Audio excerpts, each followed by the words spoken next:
I talk a lot on this podcast about how to get booked in the media, and I usually talk about all forms of media. Sometimes I'll go specific on TV or local newspapers or online, but today I'm going to go deep on podcasts because I keep seeing a recurring theme of people wanting to be on podcasts, and I love that because being a guest on a podcast, it provides you with a platform to share your knowledge, your expertise, and your unique insights with a wide audience. And then when it comes to all forms of media, you've probably heard me say this before, I love podcasts because they have dedicated listeners who are eager to learn from experts in various fields. And there's just so much more intent with a podcast listener.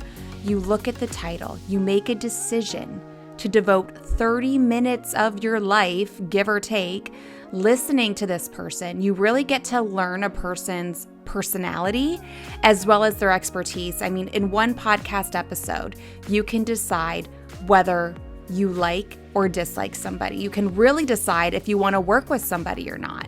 And I don't think you get that from other forms of media.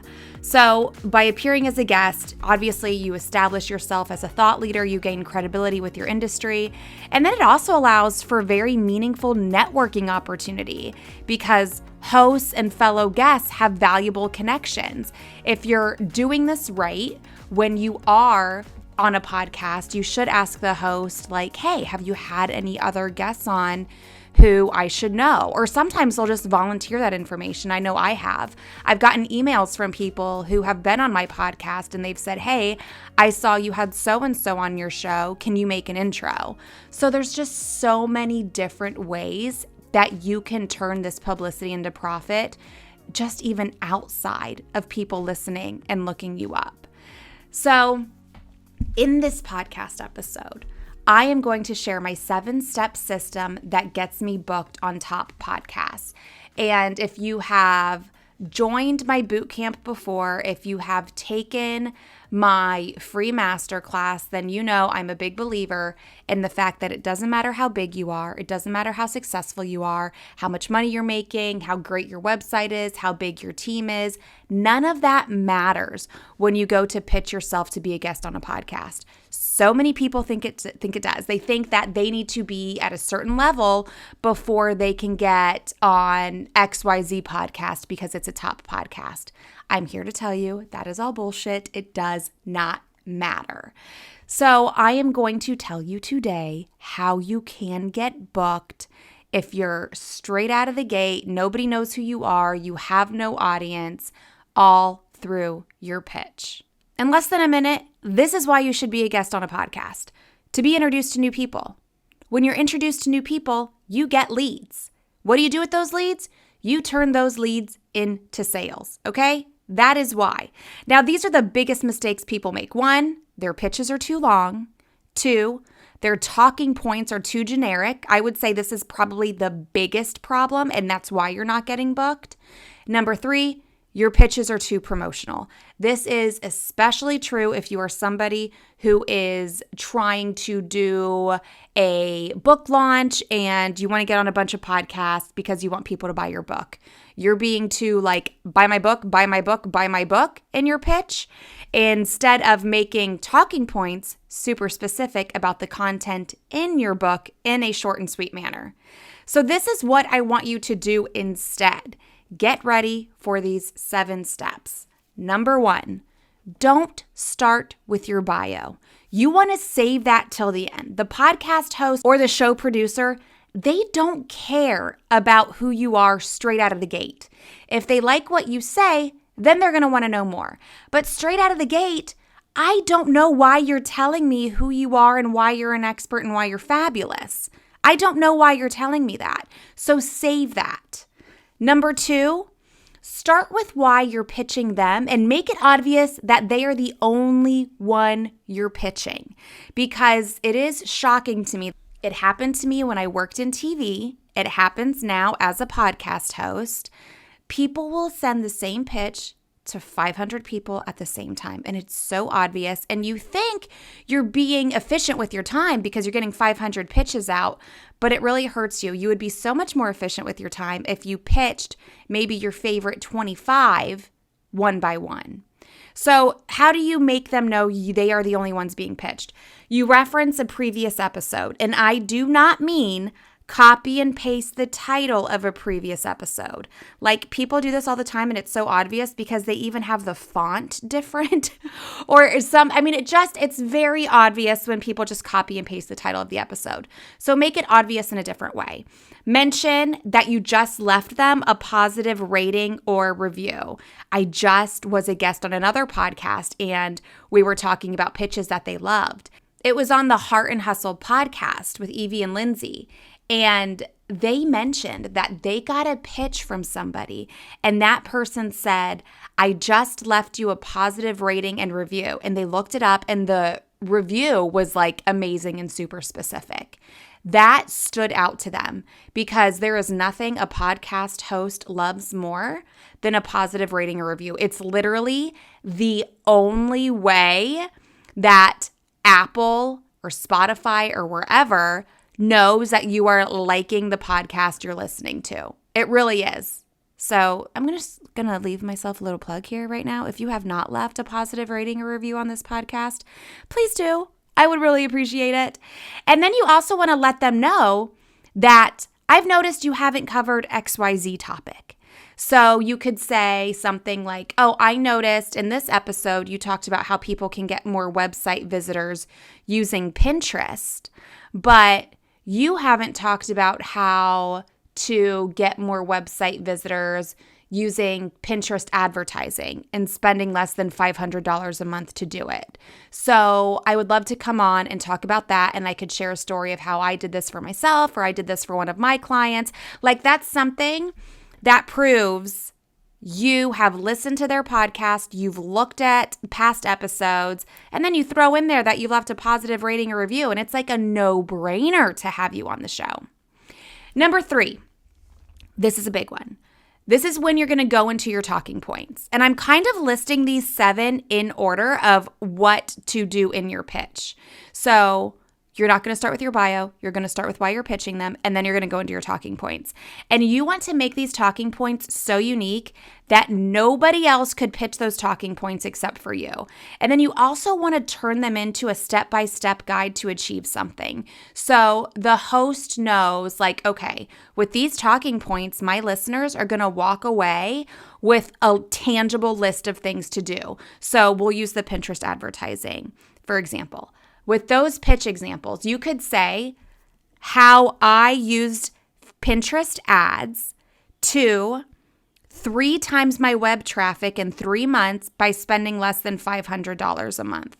Like, that is something I can almost guarantee nobody else is pitching because it's so specific.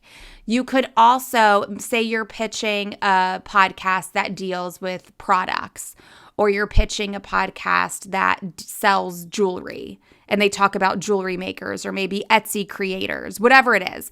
You could get so specific on that and say how my Etsy sales doubled by doing this one thing on Pinterest, and it didn't cost me more than $500 a month.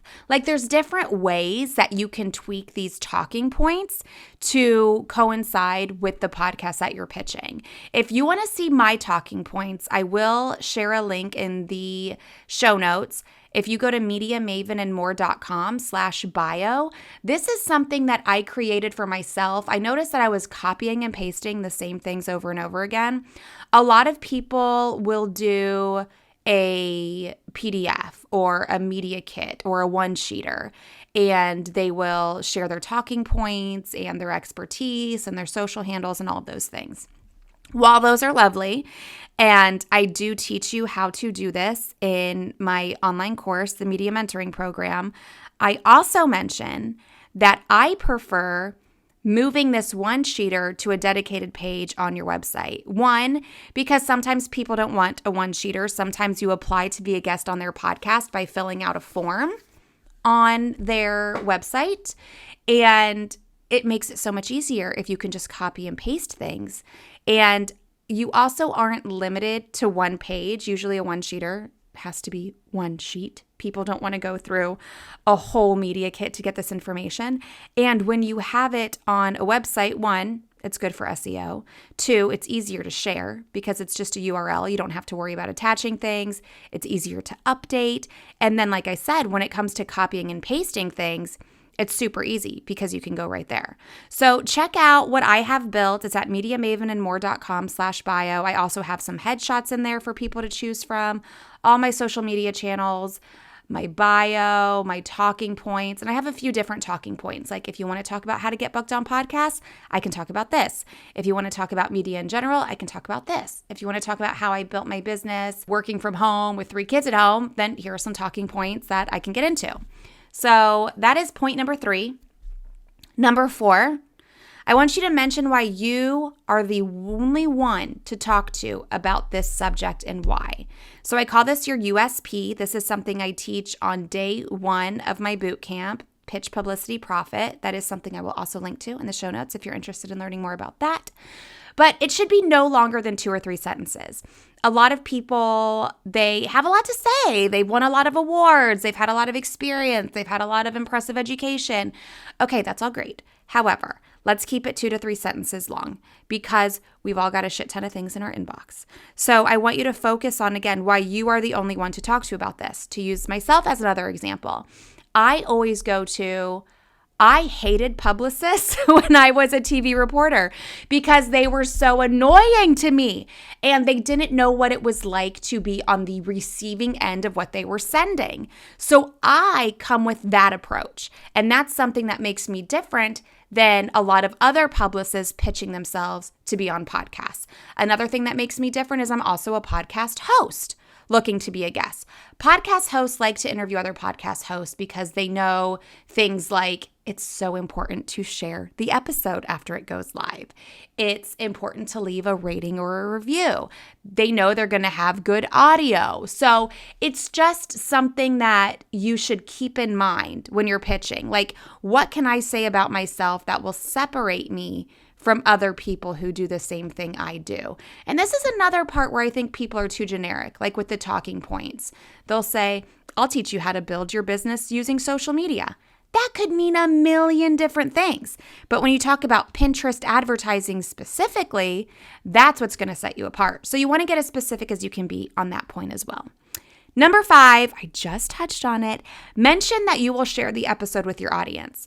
It honestly blows my mind how many people don't do this.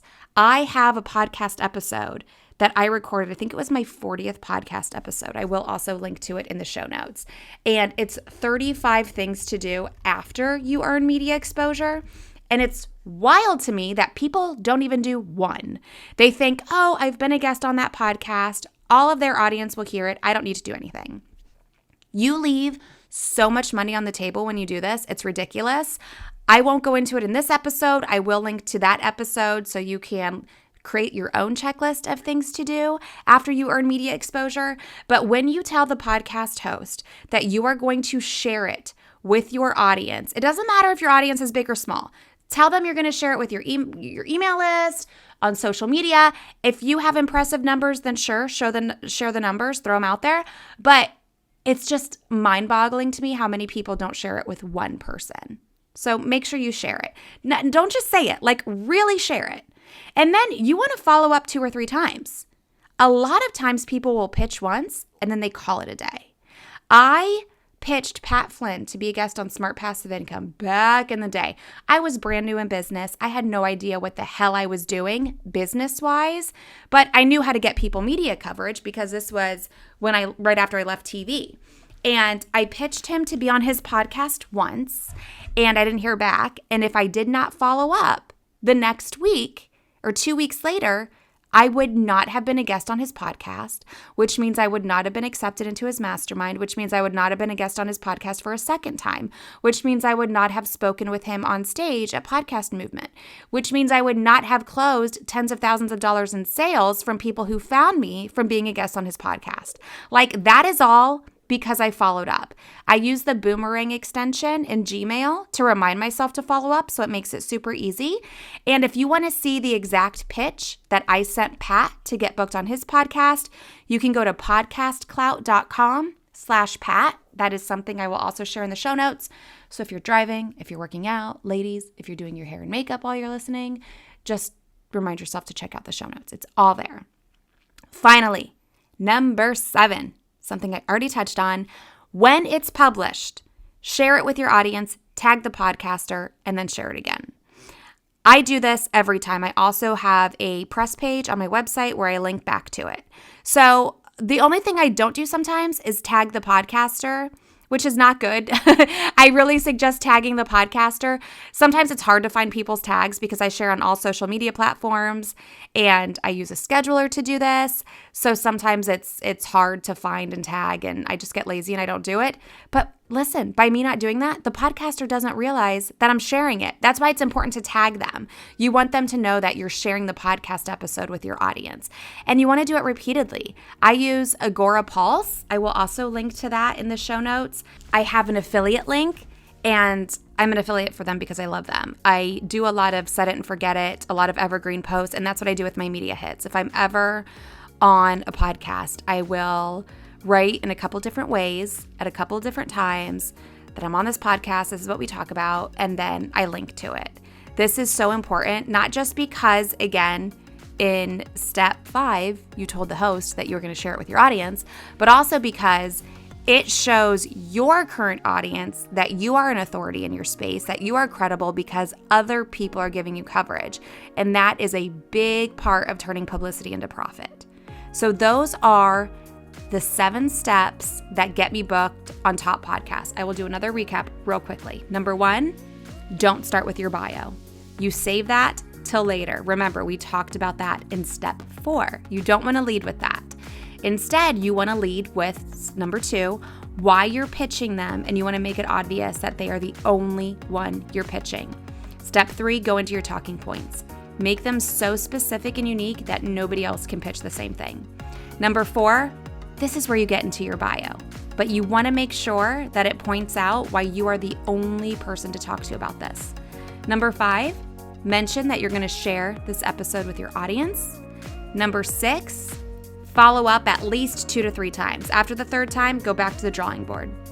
Number 7, when published, share it with your audience. Tag the podcaster and then share it again. Like, there's so much stuff that we all miss on social media because it's a constantly moving feed. You need to share this stuff over and over and over again. And if people see it multiple times, trust me, they're not even going to remember they saw it before because they saw 2 million other things since then.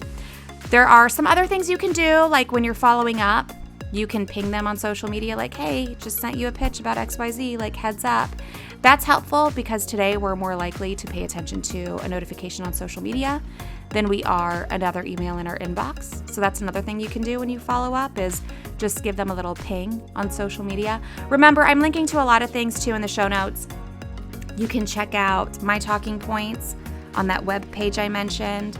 You can check out my boot camp. I will also share a link to my online course that I just tweaked and offered another version of if you want to save a little bit of money but still get the content in the online course. You can see the exact pitch that I sent to get on Pat Flynn's Smart Passive Income podcast. I will link to a past podcast episode, the 35 things to do after you earn media, and then my affiliate link for Agora Pulse if you're looking for a sweet social media scheduler.